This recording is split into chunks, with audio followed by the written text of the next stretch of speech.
আপনি কি এদিকে ফিরবেন?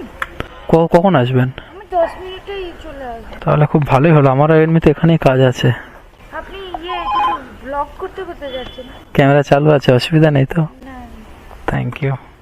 কাজের বিষয় আর কি, ফেসবুক ইউটিউবে আপলোড করি। আচ্ছা আচ্ছা, আমি 10 মিনিটেই ওখানে কাজ আছে। ঠিক আছে, ভালোই হলো, আমার এখানেই ব্যাক করার ছিল। যাচ্ছি। হ্যাঁ হ্যাঁ, উঠুন। যাবো?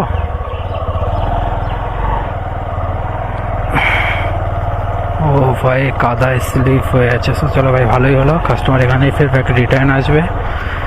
তো মোটামুটি কথা আছে, চলো ঝটপট করে যায়। এখান থেকে 7.1 কিলোমিটার যেতে 15 মিনিট সময় লাগবে। বলছি আমি ওই সাইডটাতে দাঁড়াচ্ছি, ওই গাড়িটার সামনে দাঁড়িয়ে আছি। একসাথে পেমেন্ট করে দেবো তো? হ্যাঁ হ্যাঁ হ্যাঁ, ঠিক আছে, আপনি 10 মিনিটে আসতে দেন না। আমি ওই সাইডটা দাঁড়াচ্ছি। হ্যাঁ,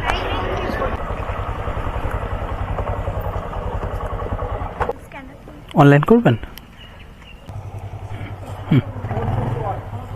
ঠিক আছে, হ্যাঁ ঠিক আছে, ওয়েলকাম।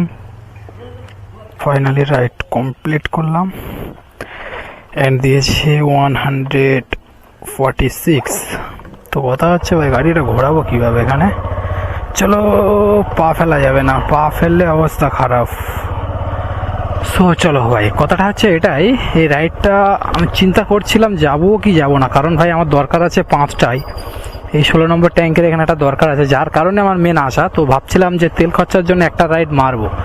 সো চিন্তা ভাবনা ছিল এই রাইডটা নিয়ে গিয়ে আবার চলে, ওখানে যদি পেয়ে যায় 5টার মতো তো ভালো, না তো ব্যাকে এখানে ফের চলে আসবো ফাও। তো ভাই এগুলো একে বলে কপাল। সো ম্যাডাম নিজে থেকে বললো রিটার্ন আসবো, যাক ভাই ভালোই হলো। সো চল এখান থেকে একটা চা খেয়ে নেই, তারপরে দেখবো। আর রাইড তো নেবো না, তো আজকের ব্লগ এখানেই শেষ।